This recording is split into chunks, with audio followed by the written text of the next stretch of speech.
Chapter 1. Lesson 1. The rich don't work for money. The poor and the middle class work for money. The rich have money work for them. Dad, can you tell me how to get rich? My dad put down the evening paper. Why do you want to get rich, son? Because today Jimmy's mom drove up in their new Cadillac, and they were going to their beach house for the weekend. He took 3 of his friends, but Mike and I weren't invited. They told us we weren't invited because we were poor kids.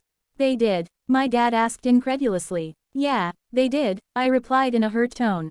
My dad silently shook his head, pushed his glasses up the bridge of his nose, and went back to reading the paper. I stood waiting for an answer. The year was 1956. I was 9 years old. By some twist of fate, I attended the same public school where the rich people sent their kids. We were primarily a sugar plantation town. The managers of the plantation and the other affluent people, such as doctors, business owners, and bankers, sent their children to this elementary school. After grade 6, their children were generally sent off to private schools. Because my family lived on one side of the street, I went to this school. Had I lived on the other side of the street, I would have gone to a different school with kids from families more like mine. After grade 6, these kids and I would go on to the public intermediate and high school. There was no private school for them or for me. My dad finally put down the paper. I could tell he was thinking. Well, son, he began slowly. If you want to be rich, you have to learn to make money. How do I make money? I asked. Well, use your head, son, he said, smiling. Even then I knew that really meant, that's all I'm going to tell you, or, I don't know the answer, so don't embarrass me. A partnership is formed. The next morning, I told my best friend, Mike, what my dad had said.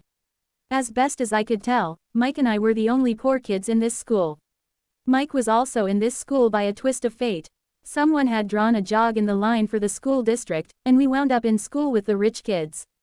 We weren't really poor, but we felt as if we were because all the other boys had new baseball gloves, new bicycles, new everything. Mom and Dad provided us with the basics, like food, shelter, and clothes. But that was about it. My dad used to say, if you want something, work for it. We wanted things, but there was not much work available for 9-year-old boys. So what do we do to make money? Mike asked. I don't know, I said. But do you want to be my partner? He agreed, and so on that Saturday morning, Mike became my first business partner. We spent all morning coming up with ideas on how to make money. Occasionally we talked about all the cool guys at Jimmy's beach house having fun. It hurt a little, but that hurt was good, because it inspired us to keep thinking of a way to make money. Finally, that afternoon, a bolt of lightning struck. It was an idea Mike got from a science book he had read. Excitedly, we shook hands, and the partnership now had a business. For the next several weeks, Mike and I ran around our neighborhood, knocking on doors and asking our neighbors if they would save their toothpaste tubes for us. With puzzled looks, most adults consented with a smile. Some asked us what we were doing, to which we replied, we can't tell you. It's a business secret. My mom grew distressed as the weeks wore on. We had selected a site next to her washing machine as the place we would stockpile our raw materials. In a brown cardboard box that at one time held catsup bottles, our little pile of used toothpaste tubes began to grow. Finally my mom put her foot down. The sight of her neighbor's messy, crumpled, used toothpaste tubes had gotten to her. What are you boys doing? She asked. And I don't want to hear again that it's a business secret. Do something with this mess, or I'm going to throw it out. Mike and I pleaded and begged, explaining that we would soon have enough and then we would begin production. We informed her that we were waiting on a couple of neighbors to finish their toothpaste so we could have their tubes. Mom granted us a 1-week extension. The date to begin production was moved up, and the pressure was on. My first partnership was already being threatened with an eviction notice by my own mom. It became Mike's job to tell the neighbors to quickly use up their toothpaste, saying their dentist wanted them to brush more often anyway. I began to put together the production line. One day my dad drove up with a friend to see 2 9-year-old boys in the driveway with a production line operating at full speed. There was fine white powder everywhere. On a long table were small milk cartons from school, and our family's hibachi grill was glowing with red-hot coals at maximum heat. Dad walked up cautiously, having to park the car at the base of the driveway since the production line blocked the carport. As he and his friend got closer, they saw a steel pot sitting on top of the coals in which the toothpaste tubes were being melted down. In those days, toothpaste did not come in plastic tubes. The tubes were made of lead. So once the paint was burned off, the tubes were dropped in the small steel pot. They melted until they became liquid, and with my mom's pot holders, we poured the lead through a small hole in the top of the milk cartons. The milk cartons were filled with plaster of Paris. White powder was everywhere. In my haste, I had knocked the bag over, and the entire area looked like it had been hit by a snowstorm. The milk cartons were the outer containers for plaster of Paris molds. My dad and his friend watched as we carefully poured the molten lead through a small hole in the top of the plaster of Paris cube. Careful, my dad said. I nodded without looking up. Finally, once the pouring was through, I put the steel pot down and smiled at my dad. "What are you boys doing?" he asked with a cautious smile. "We're doing what you told me to do. We're going to be rich," I said. "Yup," said Mike, grinning and nodding his head. "We're partners." "And what is in those plaster molds?" my dad asked. "Watch," I said. "This should be a good batch." With a small hammer, I tapped at the seal that divided the cube in half. Cautiously, I pulled up the top half of the plaster mold and a lead nickel fell out. "Oh, no," my dad exclaimed. "You're casting nickels out of lead." "That's right," Mike said. "We're doing as you told us to do. We're making money." My dad's friend turned and burst into laughter. My dad smiled and shook his head. Along with a fire and a box of spent toothpaste tubes, in front of him were two little boys covered with white dust smiling from ear to ear. He asked us to put everything down and sit with him on the front step of our house. With a smile, he gently explained what the word, counterfeiting, meant. Our dreams were dashed. "You mean this is illegal?" asked Mike in a quivering voice. "Let them go," my dad's friend said. "They might be developing a natural talent." My dad glared at him. "Yes, it is illegal," my dad said gently. "But you boys have shown great creativity and original thought. Keep going. I'm really proud of you." Disappointed, Mike and I sat in silence for about 20 minutes before we began cleaning up our mess. The business was over on opening day. Sweeping the powder up, I looked at Mike and said, "I guess Jimmy and his friends are right. We are poor." My father was just leaving as I said that. "Boys," he said, "you're only poor if you give up. The most important thing is that you did something. Most people only talk and dream of getting rich. You've done something. I'm very proud of the two of you. I will say it again, keep going. Don't quit." Mike and I stood there in silence. They were nice words, but we still did not know what to do. "So how come you're not rich, Dad?" I asked. "Because I chose to be a schoolteacher. Schoolteachers really don't think about being rich. We just like to teach. I wish I could help you, but I really don't know how to make money." Mike and I turned and continued our cleanup. "I know," said my dad. "If you boys want to learn how to be rich, don't ask me. Talk to your dad, Mike." "My dad?" asked Mike with a scrunched up face. "Yeah, your dad," repeated my dad with a smile. "Your dad and I have the same banker, and he raves about your father. He's told me several times that your father is brilliant when it comes to making money." "My dad?" Mike asked again in disbelief. "Then how come we don't have a nice car and a nice house like the rich kids at school?" "A nice car and a nice house don't necessarily mean you're rich or you know how to make money," my dad replied. "Jimmy's dad works for the sugar plantation. He's not much different from me. He works for a company, and I work for the government. The company buys the car for him. The sugar company is in financial trouble, and Jimmy's dad may soon have nothing. Your dad is different, Mike. He seems to be building an empire, and I suspect in a few years he will be a very rich man." With that, Mike and I got excited again. With new vigor, we began cleaning up the mess caused by our now defunct first business.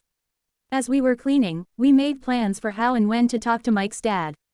The problem was that Mike's dad worked long hours and often did not come home until late. His father owned warehouses, a construction company, a chain of stores, and 3 restaurants. It was the restaurants that kept him out late. Mike caught the bus home after we had finished cleaning up. He was going to talk to his dad when he got home that night and ask him if he would teach us how to become rich. Mike promised to call as soon as he had talked to his dad, even if it was late. The phone rang at 8:30 p.m. "Okay," I said. Next Saturday. I put the phone down.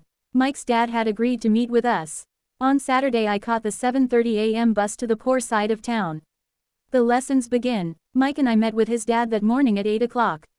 He was already busy, having been at work for more than an hour.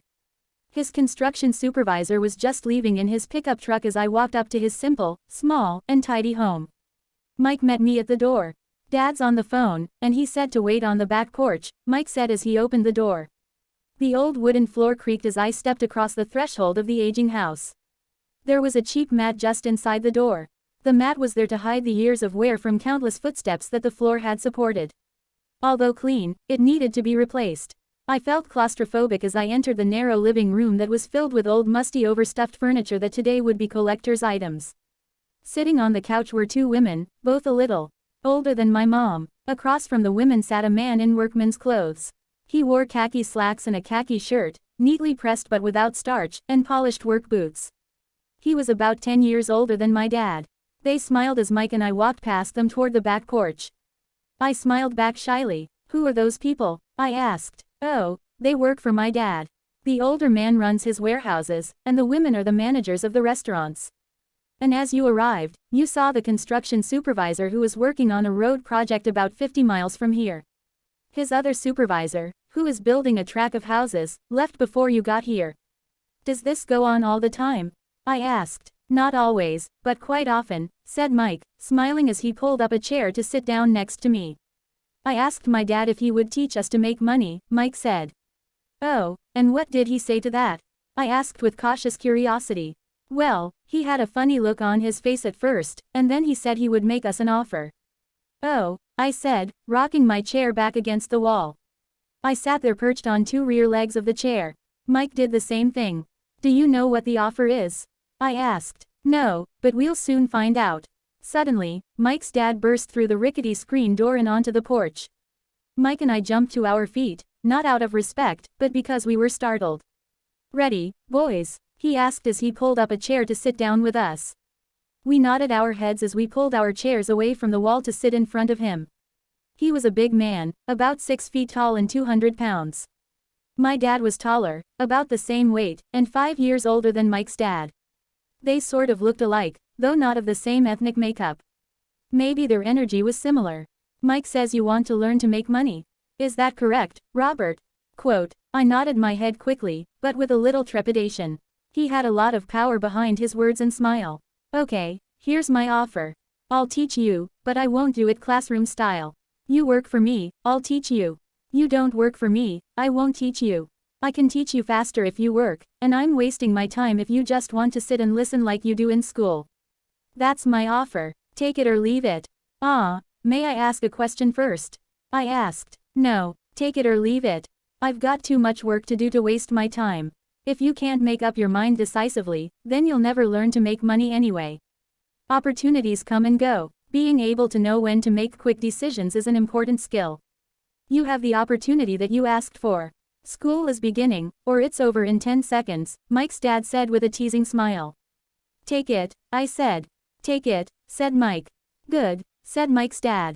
Mrs. Martin will be by in 10 minutes. After I'm through with her, you'll ride with her to my superette and you can begin working.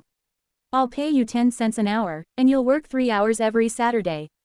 But I have a softball game today, I said. Mike's dad lowered his voice to a stern tone. Take it, or leave it, he said. I'll take it, I replied, choosing to work and learn instead of playing. 30 cents later, by 9 a.m. that day, Mike and I were working for Mrs. Martin. She was a kind and patient woman. She always said that Mike and I reminded her of her 2 grown sons. Although kind, she believed in hard work and kept us moving. We spent 3 hours taking canned goods off the shelves, brushing each can with a feather duster to get the dust off, and then restacking them neatly. It was excruciatingly boring work. Mike's dad, whom I call my rich dad, owned 9 of these little superettes, each with a large parking lot. They were the early version of the 7-Eleven convenience stores, little neighborhood grocery stores where people bought items such as milk, bread, butter, and cigarettes. The problem was that this was Hawaii before air conditioning was widely used, and the stores could not close their doors because of the heat. On 2 sides of the store, the doors had to be wide open to the road and parking lot. Every time a car drove by or pulled into the parking lot, dust would swirl and settle in the store. We knew we had a job as long as there was no air conditioning. For 3 weeks, Mike and I reported to Mrs. Martin and worked our 3 hours. By noon, our work was over, and she dropped 3 little dimes in each of our hands. Now, even at the age of 9 in the mid-1950s, 30 cents was not too exciting. Comic books cost 10 cents back then, so I usually spent my money on comic books and went home. By Wednesday of the 4th week, I was ready to quit. I had agreed to work only because I wanted to learn to make money from Mike's dad, and now I was a slave for 10 cents an hour. On top of that, I had not seen Mike's dad since that first Saturday. I'm quitting, I told Mike at lunchtime. School was boring, and now I did not even have my Saturdays to look forward to. But it was the 30 cents that really got to me. This time Mike smiled. What are you laughing at? I asked with anger and frustration. Dad said this would happen. He said to meet with him when you were ready to quit. What? I said indignantly. He's been waiting for me to get fed up. Sort of, Mike said. Dad's kind of different. He doesn't teach like your dad. Your mom and dad lecture a lot. My dad is quiet and a man of few words. You just wait till this Saturday. I'll tell him you're ready. You mean I've been set up? No, not really, but maybe. Dad will explain on Saturday. Waiting in line on Saturday. I was ready to face Mike's dad. Even my real dad was angry with him. My real dad, the one I call the poor one, thought that my rich dad was violating child labor laws and should be investigated. My educated, poor dad told me to demand what I deserve, at least 25 cents an hour. My poor dad told me that if I did not get a raise, I was to quit immediately. You don't need that damned job anyway, said my poor dad with indignation. At 8 o'clock Saturday morning, I walked through the door of Mike's house when Mike's dad opened it. Take a seat and wait in line, he said as I entered. He turned and disappeared into his little office next to a bedroom. I looked around the room and didn't see Mike anywhere. Feeling awkward, I cautiously sat down next to the same two women who were there 4 weeks earlier. They smiled and slid down the couch to make room for me. 45 minutes went by, and I was steaming. The two women had met with him and left 30 minutes earlier. An older gentleman was in there for 20 minutes and was also gone. The house was empty, and here I sat in a musty, dark living room on a beautiful sunny Hawaiian day, waiting to talk to a cheapskate who exploited children. I could hear him rustling around the office, talking on the phone, and ignoring me. I was ready to walk out, but for some reason I stayed. Finally, 15 minutes later, at exactly 9 o'clock, Rich Dad walked out of his office, said nothing, and signaled with his hand for me to enter. I understand you want a raise, or you're going to quit, Rich Dad said as he swiveled in his office chair. Well, you're not keeping your end of the bargain, I blurted out, nearly in tears. It was really frightening for me to confront a grown-up. You said that you would teach me if I worked for you. Well, I've worked for you. I've worked hard. I've given up my baseball games to work for you, but you haven't kept your word, and you haven't taught.